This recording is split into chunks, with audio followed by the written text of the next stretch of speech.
Say hi, everybody. Say it's late, and I'm up. I'm up.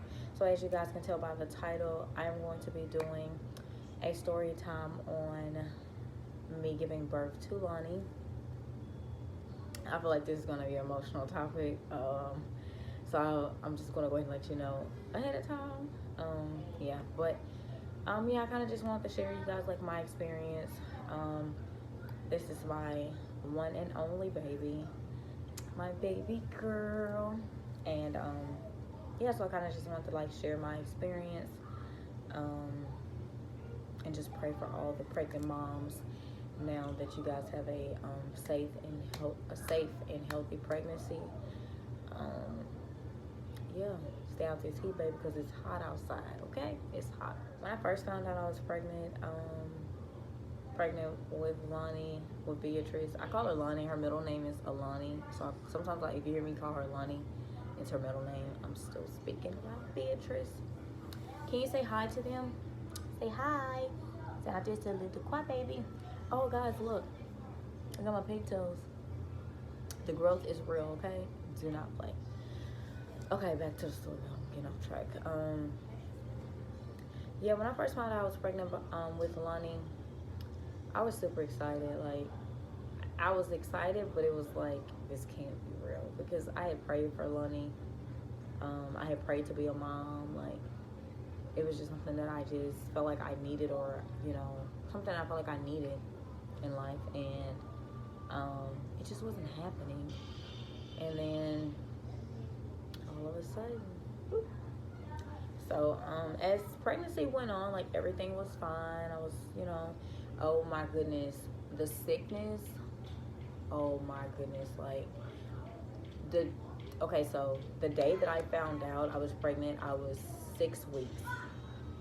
I lie to you not, the very next day is when I started feeling sick, and I'm like, so what would happen if I had never came to the doctor? So 6 weeks when I found out, the very next day, I was sick as a dog. I wasn't throwing up, but I was I literally felt like I had a hangover the whole entire day. If I went to sleep and I kind of like moved in the middle of the night, it woke me up because I was sick. Like, it was making me feel it out. But yeah, so that was horrible. Like, that first trimester was horrible. Like, and every now and then, like, I would throw up, but it would be like just like foamy white stuff. It wouldn't be like food. But then once I hit once I got close to like third, it's like when I got to like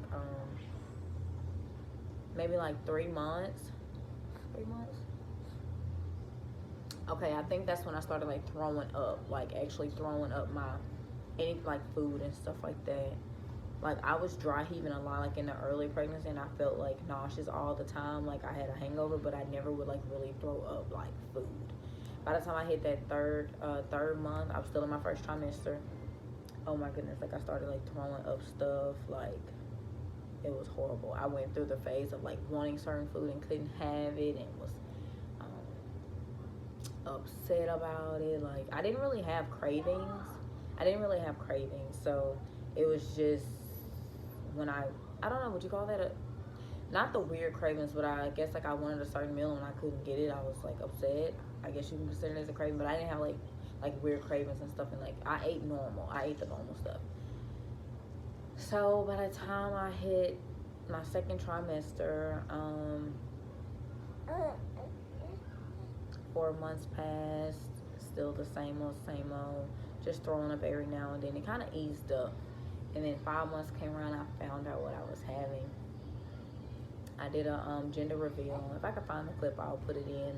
I'm sure I have it, but I did a gender reveal football because her dad played football in high school and in college, so we did basically a football, and he kicked it, and powder came out.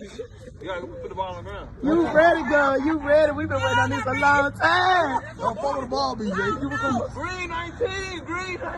Yeah. You gotta say blue. Blue. Now, the whole while I was pregnant, I talked to Beatrice like she was boy. Y'all, I'm trying to avoid getting emotional, so excuse me if I start freezing up. I'm trying to avoid getting emotional. But I thought, and I wanted a boy. I'm not saying like I didn't want a girl, but I just like, okay, this will be my first pregnancy. Let me get my feet wet, type of thing. But no, I had a girl, which I love my mini me. When it never came to me, I guess, like before, like, oh, if you have a girl, you're gonna have a mini me. Like, it didn't hit me until until the pink powder actually came out of the football, and I was like, wow, I'm gonna have a mini me. What you saying? You mad at me because I was calling you Carson? Is that you telling mama how you feel? You got milk all over your face. You telling mama how you feel? Oh, okay. So then how she feel, y'all. So yeah, so we did the gender reveal, and pink powder came out. I was shocked. I really was, because literally my whole pregnancy, I'm like, I'm having a boy. So then of course, you know, like time went on. 5 months we found out. I found out what I was having, and then 6 months came along. But then like when I hit 7 months, everything was fine. I had missed when I was 30 weeks. I was 30 weeks, or like 29, somewhere up there. And I just remember like these headaches, but they were like back here. But it was going on for like 3 days. Oh my goodness, wait, I skipped. Y'all, this stretching, girl, let me tell you. Y'all, when my body started to my 5 months, that's when my ribs and stuff started to stretch, my back and stuff started to hurt. Like, it was crazy. Like, that's some pain. Oh my goodness. Like, nothing helped. No medicine. The tub was like the only thing. Y'all, I even got a heater and would sit right in front of the heater to, like, I bought a back massager, like all types of stuff, like, because I was just in yeah, I was. So of course 7 months came, and I just remember like these headaches back here, and they were going on for like 3 days. So I had called my sister, and I told my sister whatever, and she was like, well, you need to check your blood pressure, you know, this and that. So I'm like, okay, let me check it. So I got up one morning. I had just started working from home. I had 6 weeks of training. I had did my first 2 weeks of training, which was like just like computer stuff, and then my other 2 weeks, the second week was like nesting, where we took the phone calls and kind of went over the phone calls after we took a call to see like where our mistakes and stuff was at, were at. So, but on my first day of nesting, I was getting these headaches, and it was going on for so long. I'm just like, something can't be right. So I checked my blood pressure, and sure enough, my blood pressure was 166 over 132, something like that. So at this point, I'm already at stroke level, seizure level.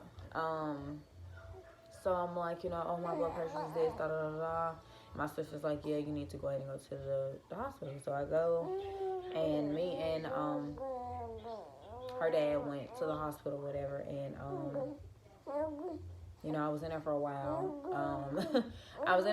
Or whatever, and they were putting all these different tubes and doing this and doing that. I'm just like, oh my gosh, can y'all please get this crap from up out of me? Like, they had stuff all in my tata. I was like, this is like, it was very uncomfortable.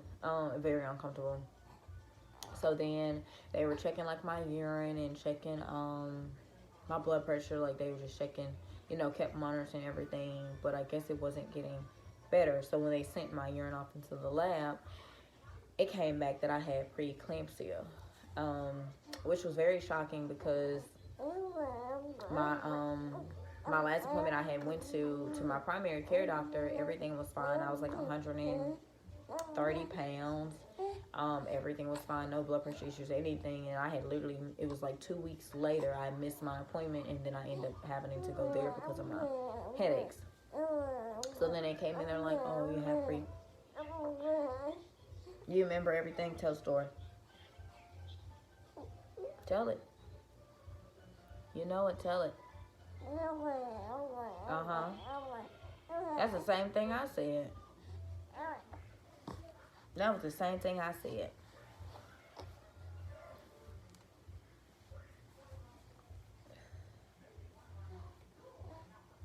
That was the same thing I said. So, she's not done. Patty cake, baker's man. Roll them up, chew them in your pan. Chew them in your pan. Oh, whoa. Bouncy. So, they came back in the room and they're like, oh, you know, you have preeclampsia. You won't be able to leave hospital until baby is here. So at this point, you know, I'm just like, hold up, because at the time her dad was leaving off to Air Force or whatever, and I was trying to spend some time with him. You know, we were trying to spend time with each other, and I'm like, I didn't plan to spend a whole, they were saying basically until I was 34 weeks, and at the time I was 30 weeks. I wasn't trying to stay in a hospital for a whole 4 weeks or whatever. And so I'm just like, really? Okay, but I knew I had no choice.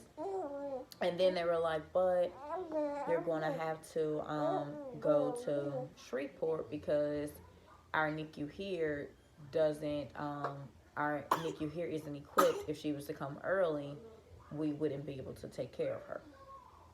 So I'm just like, okay, so now I have to leave. So we had to gather everything up, and we rode to the other hospital. It's probably roughly about an hour, almost 2 hours away on the ambulance, and we went to that hospital. And so they were like, you know, monitor my blood pressure, monitor my breath. Mind you, I'm 30 weeks. 29 weeks, 30 weeks. They're monitoring my blood pressure every 30 minutes, every hour. They're giving me blood pressure medicine. I'm not being able to eat. 1 minute I can eat, and then another minute I can't drink. And it was just a lot. It was really a lot. I don't know. And so I think it was 30 weeks, and on the third day,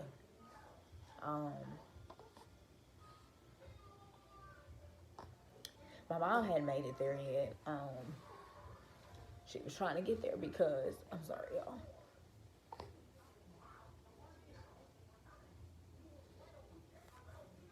She was trying to get there because my mom has have had preeclampsia, like with some of her pregnancies, and so she kind of knew, like, you know, they're going to deliver, because every once in a while, like, my blood pressure would be good, but then when they would let me out of bed, like, it kept going up. So she was just like, I know that they're going to, they were like having me sign all the paperwork, vaginal C-section, you know, just kind of like getting me prepared, but I wasn't even ready. And so, well, she wasn't, but I was, I guess.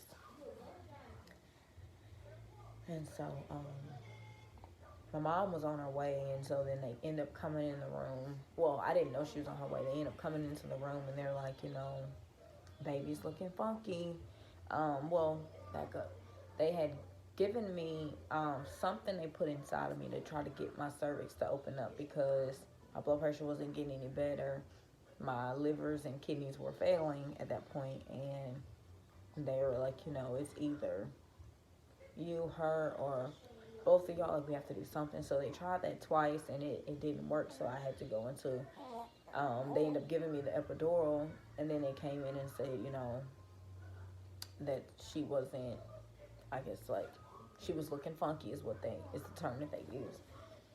So I immediately had to just go straight into taking off my jewelry, taking out my jewelry, taking out like my nose rings, my necklace, and different things like that, and I remember my mom was at the gas station and she was like screaming at my dad like, "Come on, nah, nah, nah." She was trying to get here, but they made it. You know, I'm grown, so it's like, I I was fine because her dad was there, so it was like, okay, just drive safe. Um, like I mean, we're the parents, so um, and only one parent was allowed in the room, so it wouldn't have made a difference if she had been there. Um, so they got me to the room and um,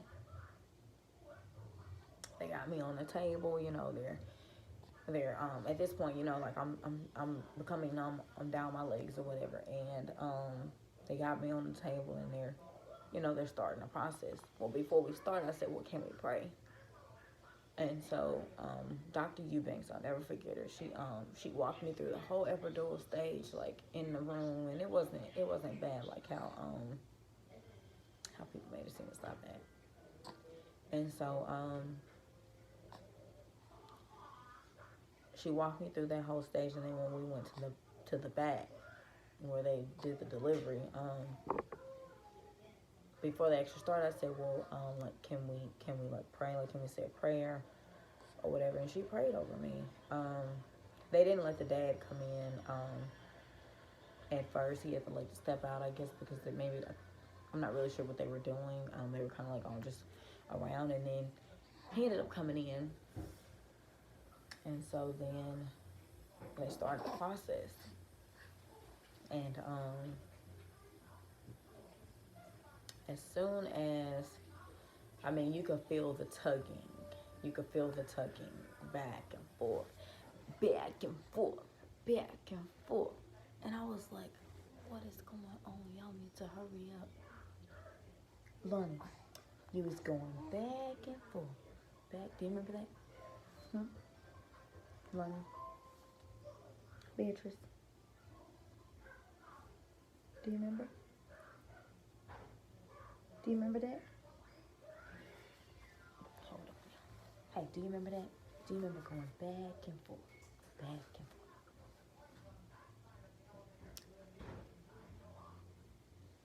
Do you remember that? Do you remember going back and forth?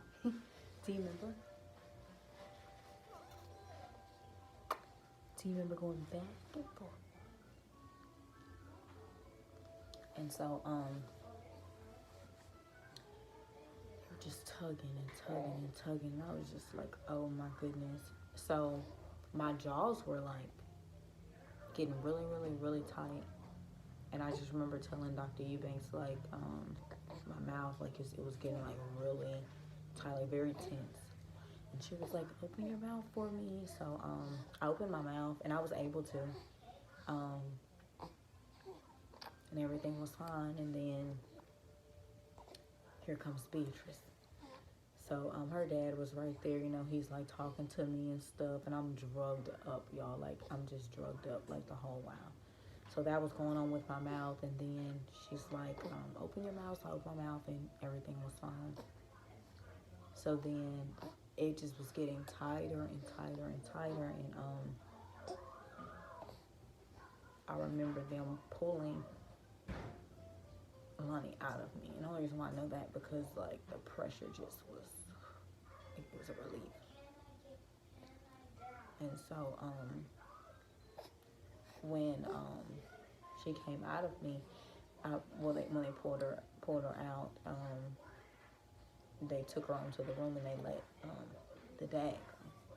So I just remember like kind of like looking over like and watching them leave out, and it was like my life was just, it was shutting down, like it was closing in, and I instantly went into a seizure.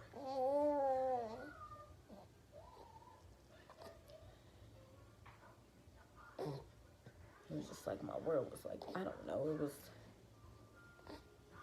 was just all the different emotions and how I was feeling, and I, on top of that, me being sick, but I blacked out.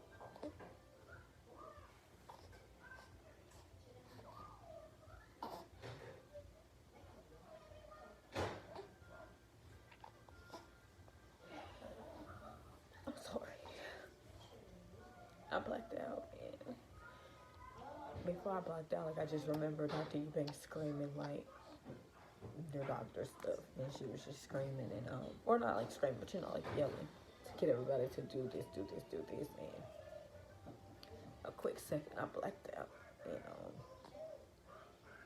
I came back.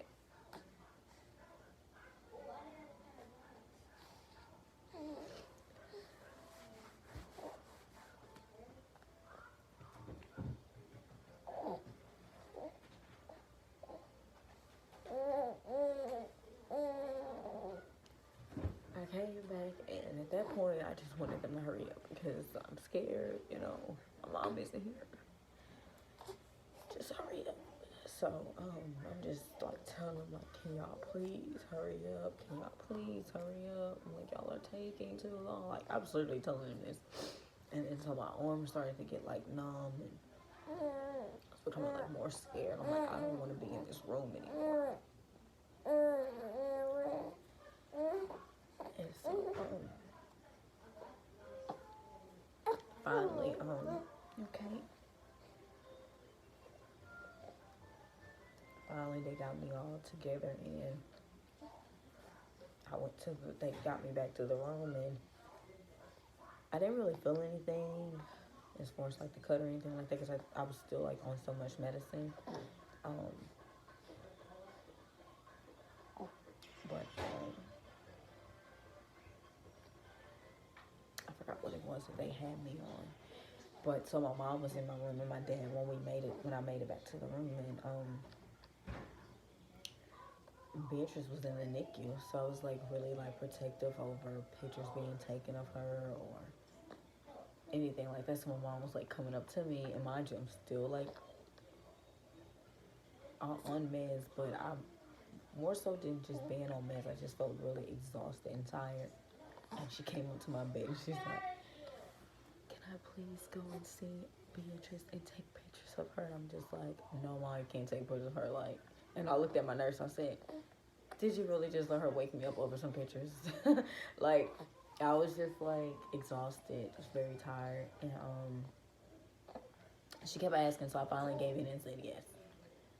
And so I didn't see her that day. I saw her the next day.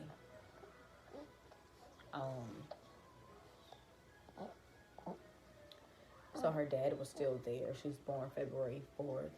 He left the very next day though, and he ended up leaving that following Monday off to Air Force BMT. So I was still in the hospital. Lonnie was still there. I'm just, traveling back and forth. When I think it was the next day. They started to try to get me to walk because y'all, when I gave birth to Lonnie, after I gave birth to her, mind you, before I went in, I was probably maybe 130 pounds. When I gave birth to her, I was 160 pounds. I was full of all the meds that they had put me on, full of fluid from the preeclampsia, and yeah, I was just really big and really swole.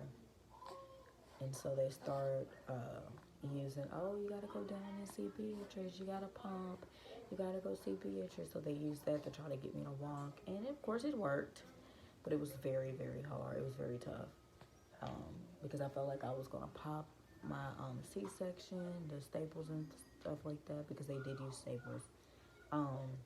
So I wasn't really too much trying to really do a lot of walking, but I did want to see my baby. And I was so scared, but she's here and she's healthy. And so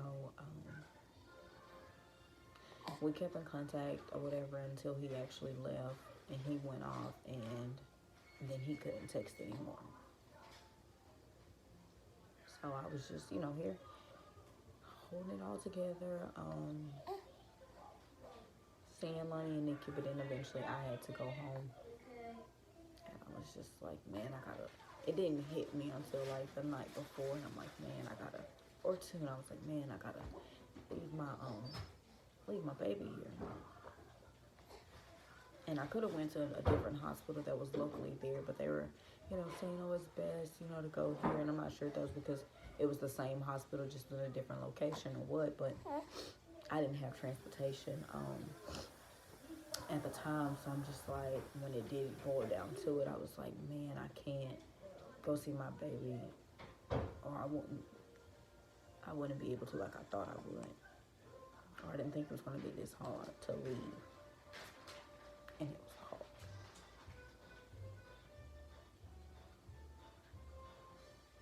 hard. Just a lot of dark times. Around that time, when they actually released me, they gave me an extra night because I didn't want to leave, and so they gave me an extra night. So I slept down in the lobby because I'm like, well, if I have an extra night here, I don't see why I need to be in my room. So I slept down in the lobby. When I woke up, it was about 6 in the morning. The nurses had woke me up and was like, well, you can't be down here. You have a C-section. You have to take care of yourself. And I'm like, well, I'm fine. I want to be with my baby. And so that morning, they let me hold her. And she was so small.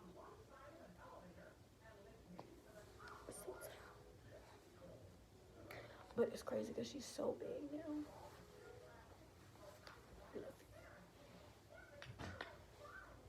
You're so big now.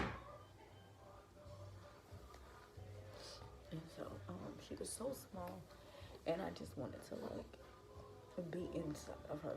Like, I couldn't hold her like this because she was really little. Beatrice was actually born 2 pounds and 10 ounces. She lost all of her weight her first week of life, and by the time she lived her first week of life, she gained it all back. So when they released me, and I went home, I called every day, every night, every day, every night. And then I used to send her dad like pictures and videos and just let him know everything that was like going on, even though he wasn't able to, read the messages and things like that. When he left, she was in the NICU. So,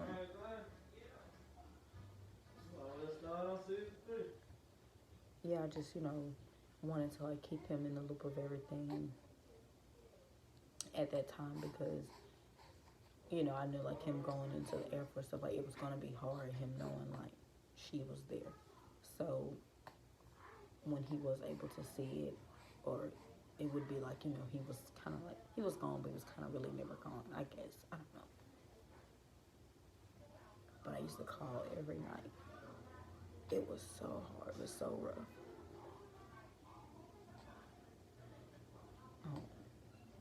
And I was able to visit her twice. I was able to visit twice when she was there.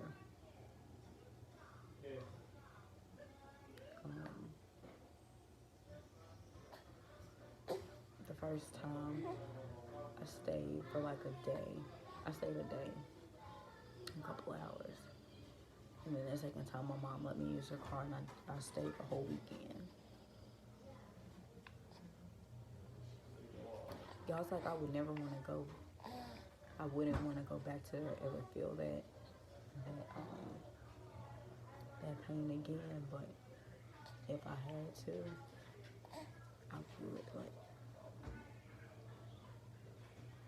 I get emotional about it and sad, but it's kind of like it's like amazing. Like, I went through that. I conquered that. I overcame all of that. Like, I didn't realize how strong I was.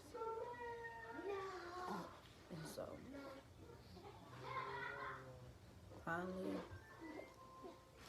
I fed Beatrice when she was there. This was the week before she actually had came home. And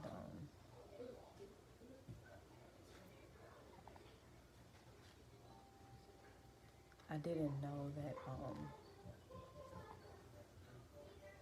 the machine went off red, and it was my first time feeding her, so I didn't know what to do, what were certain signs and what was going on. So when she started, I guess the machine just started going off. I believe she was maybe choking or not breathing, and the machine was detecting that. I just started screaming. I was like, somebody help. So at that point when that happened, it was like, oh no, Beatrice can't go home right now. So we have to wait a little while longer. So I was like, dang it, you know. But we do want to make sure that, you know, she's released. I wanted to make sure that, you know, and of course the doctors wanted to make sure, you know, she was released when it was time for her to be released. But I was trying to hurry up, okay, honestly. And so I was ready to see the doctor every morning, calling every morning. The times that I went, when I would call, I want to talk to the doctor. What's going on today? How is she progressing? And she was gaining weight, 2 and 3 pounds, or maybe it'll be like a pound and an ounce, and it was crazy. Beatrice was 4 pounds when she came home. Beatrice was released from the NICU.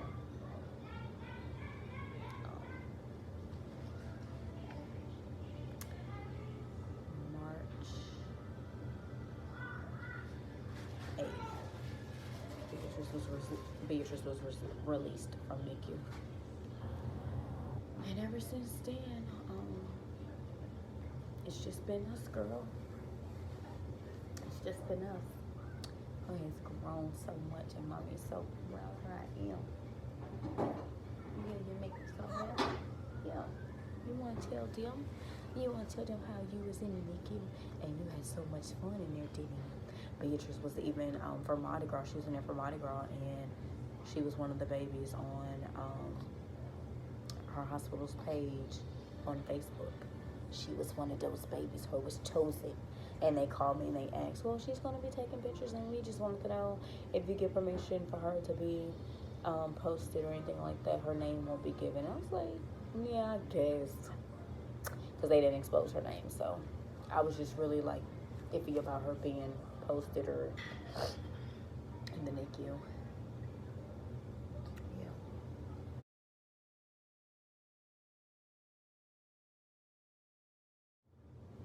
Mommy baby is here now, 5 pounds, and she's over 12 pounds, heavy as crap, spoiled as hell. Yeah, I can't say her. I was gonna put her blanket on this thing, but I'm gonna show you how spoiled she is. I'm gonna leave her right here in her little big bag and watch how she acts.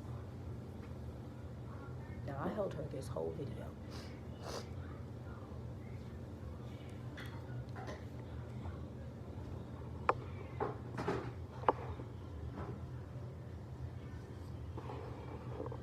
Maybe she don't want to show out.